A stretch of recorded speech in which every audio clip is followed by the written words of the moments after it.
So darling is ready for next ride. ಮಡಿಕೇರಿಗೆ ಹೋಗಿದ್ದು ಬಂದಾಗಿಂದ ಅಂದರೆ 1 ವೀಕ್ ಟ್ರಿಪ್ ಆದಾಗಿಂದ ಕ್ಲೀನ್ ಮಾಡೋಕ್ಕೆ ನನಗೆ ಟೈಮ್ ಸಿಕ್ತಿಲ್ಲ. ಸೊ ಇವತ್ತು ಟೈಮ್ ಸಿಕ್ಕಿದೆ.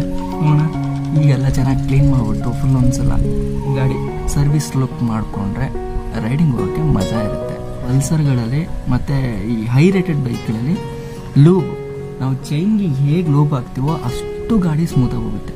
ಎಕ್ಸ್ಪೀರಿಯೆನ್ಸಲ್ಲಿ ಒಂದು 200 ಕಿಲೋಮೀಟರ್ಗಳಿಗೆ ಒಂದು ಸಲ ಲೂಬ್ ಮಾಡ್ತೀನಿ.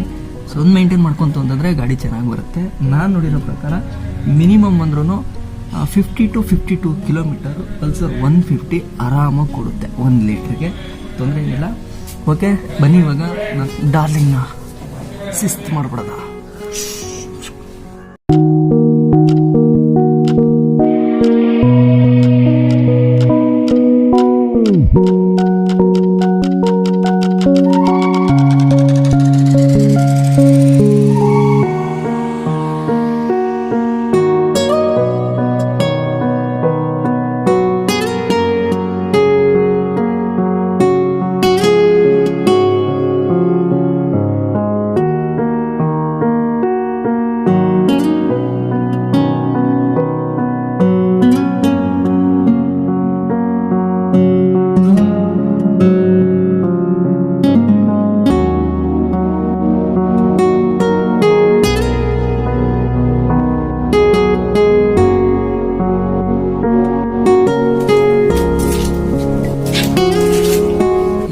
ಬೈಕ್ಗಳದ್ದು ಮಜಾ ಏನಂದರೆ ನಾವೇ ಕ್ಲೀನ್ ಮಾಡ್ತೀವಲ್ಲ, ಸೊ ಅದೇನೋ ಒಂಥರ ಇಂಟ್ರೆಸ್ಟಿಂಗ್ ಆಗಿರುತ್ತೆ.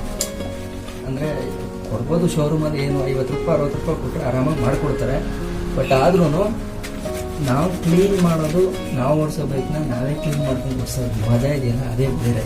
ಯಾಕಂದರೆ ಪ್ರತಿಯೊಂದು ಪ್ರಾಬ್ಲಮ್ಮು ನಮಗೆ ಗೊತ್ತಾಗುತ್ತೆ. ಸೊ ಎಲ್ಲೆಲ್ಲಿ ಏನಾಗಿರುತ್ತೆ ಅಬ್ಸರ್ವೇಷನಲ್ಲಿ ಇಟ್ಕೊಬೋದು. ಏನು ವಾರಕ್ಕೊಂದ್ಸಲ ಕ್ಲೀನ್ ಮಾಡಬೇಕು ಅಂತಿಲ್ಲ, ತಿಂಗಳಿಗೆ ಒಂದ್ಸಲ ಗಾಡಿ ಕ್ಲೀನ್ ಮಾಡಿಕೊಂಡ್ರೆ ಎಷ್ಟೋ ಬೇಜಾರು.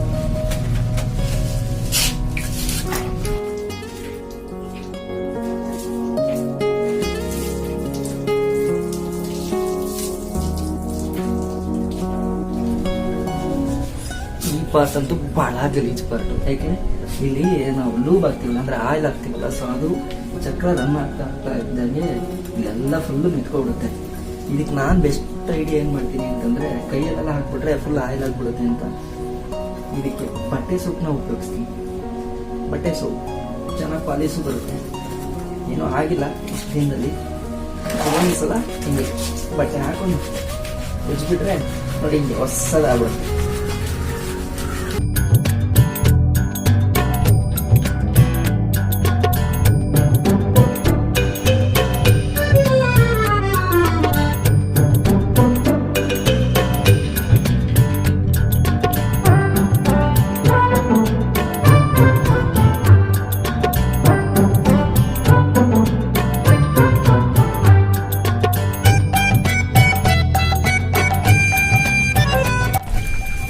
ಚೈನ್ನ ಕ್ಲೀನ್ ಮಾಡೋಕ್ಕೆ ಸೊ ಈ ಬ್ರಷ್ ಸಾಕು. ಸೊ ಈ ಪ್ಲೇಸ್ ಏನಿದೆಯೋ ಇದು ಭಾಳ ಗಲೀಜಾಗಿರುತ್ತೆ. ಇದನ್ನ ಅವಾಗವಾಗ ನೋಡಿ ಈ ಥರ ಕ್ಲೀನ್ ಮಾಡಿಕೊಂಡ್ರೆ ಇದು ಚೆನ್ನಾಗಿರುತ್ತೆ. ಮತ್ತು ಈಗ ನಾವೀಗ ಲೂಬ್ ಹಾಕಬೇಕು ಅಂತಂದರೆ, ಅಂದರೆ ಈ ಚೈನ್ಗೆ ಆಯಿಲ್ ಹಾಕೋಕ್ಕಿಂತ ಮುಂಚೆ ನಾವೀಗ ಒಂದ್ಸಲ ಕ್ಲೀನ್ ಮಾಡಿದ್ರೇ ಒಳ್ಳೆಯದು. ಯಾಕೆಂದರೆ ಅದ್ರಲ್ಲಿ ಆಲ್ರೆಡಿ ನಾನು ಹೇಳಿದ್ನಲ್ಲ ಫುಲ್ಲು ಮರಳಿದೆ. ಎಲ್ಲಿ ಬಂತು ಅಂತಲೇ ಗೊತ್ತಾಗಿಲ್ಲ, ಬರೀ ಮರಳೈತೆ. ಮೇ ಬಿ ಮಡಿಕೇರಿಗೆ ಹೋಗಿದ್ನಲ್ಲ, ಅಲ್ಲಿ ಮಳೆ ಆಗ್ತಿತ್ತು ಜಾಸ್ತಿ, ಅಲ್ಲಿಂದ ಸೇರ್ಕೊಂಡ್ಬಿಟ್ಟಿದೆ ಅನಿಸುತ್ತೆ. ಸೊ ಆ ಮರಳು ಅವೆಲ್ಲ ಇತ್ತು ಅಂತಂದಾಗ ಈ ಚೈನ್ ಸ್ಪ್ರಾಕೆಟ್ ಪ್ರಾಬ್ಲಮ್ಮು ಅವೆಲ್ಲ ಬರುತ್ತೆ. ಸೊ ಅದಕ್ಕೆ ಬಂದ ತಕ್ಷಣ ಕ್ಲೀನ್ ಮಾಡ್ಕೋಬೇಕು. ಆ್ಯಕ್ಚುಲಿ ಬಂದ ತಕ್ಷಣ ಕ್ಲೀನ್ ಮಾಡೋಕ್ಕೆ ನಂಗೆ ಟೈಮ್ ಸಿಗಲಿಲ್ಲ, ಯಾಕಂದರೆ ವರ್ಕ್ ಹೋಗಬೇಕಿತ್ತು. ಸೊ ಇವಾಗ ನೆಕ್ಸ್ಟ್ ರೈಡ್ ನಾಳೆ ಹೋಗ್ತಾ ಇದ್ದೆ ಶ್ರವಣಬೆಳಗೊಳಕ್ಕೆ. ಸೊ ಅದರಿಂದ ಇದನ್ನು ಕ್ಲೀನ್ ಮಾಡ್ತಾ ಇದ್ದೀನಿ.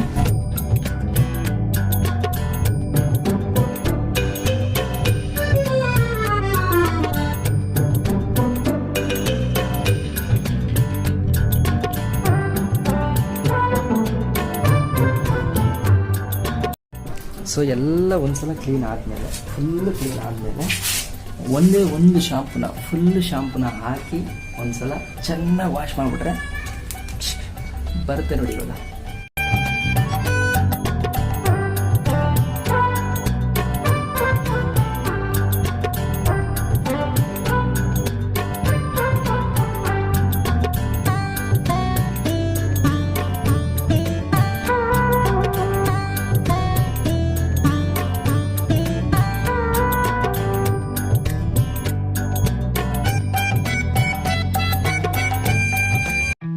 ಸೊ ಇಷ್ಟೆಲ್ಲ ಆದಮೇಲೆ ಈಗ ಏನು ಮಾಡಬೇಕು ಅಂದರೆ ನಾನು ಚೈನ್ಗೆ ಲೂಪ್ ಹಾಕಬೇಕು.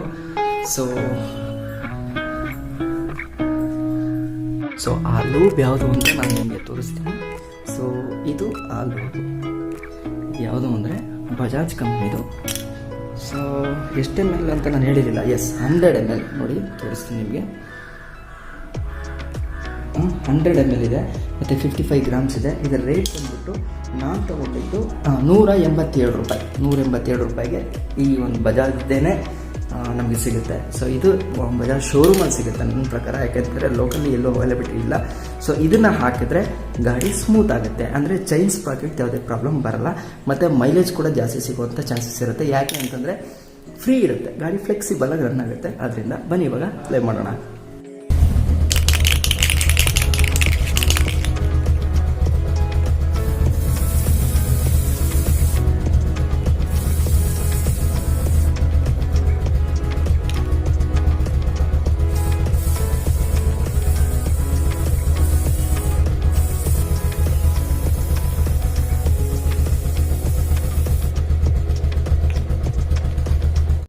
ಚೈನ್ ಲೂಪ್ ಕೆಲಸ ಮುಗೀತು. ಈಗ ಏನೇ ಇದ್ರು ಒಂದು ವೀಟ್ ತೋರಿಸ್ತೀನಿ. ಸೊ ಗಾಡಿ ಫುಲ್ ಕ್ಲೀನ್ ಆದಮೇಲೆ ಯಾವ ಥರ ಇರುತ್ತೆ ಅಂತ ಲೆಟ್ಸ್ ಎಂಜಾಯ್ ಮಾಡಿ. ಚಾನಲ್ಗಿನ್ನೂ ಸಬ್ಸ್ಕ್ರೈಬ್ ಮಾಡಿಲ್ಲ ಅಂತಂದರೆ ದಯವಿಟ್ಟು ಸಬ್ಸ್ಕ್ರೈಬ್ ಮಾಡ್ಕೊಳ್ಳಿ. ಯಾಕೆ ಅಂತಂದರೆ ನಾನು ಹಾಕೋ ಪ್ರತಿಯೊಂದು ವೀಡಿಯೋಗಳು ನಿಮಗೆ ನೋಟಿಫಿಕೇಶನ್ ಬರಬೇಕು ಅಂತಂದರೆ ಸಬ್ಸ್ಕ್ರೈಬ್ ಮಾಡಿರಬೇಕು. ಜೊತೆಗೆ ಪಕ್ಕದಲ್ಲಿರೋ ಬೆಲ್ ಐಕನ್ನ ಕೂಡ ನೀವು ಕ್ಲಿಕ್ ಮಾಡಬೇಕಿರುತ್ತೆ. ದಯವಿಟ್ಟು ಮಿಸ್ ಮಾಡದೆ ಮಾಡಿ.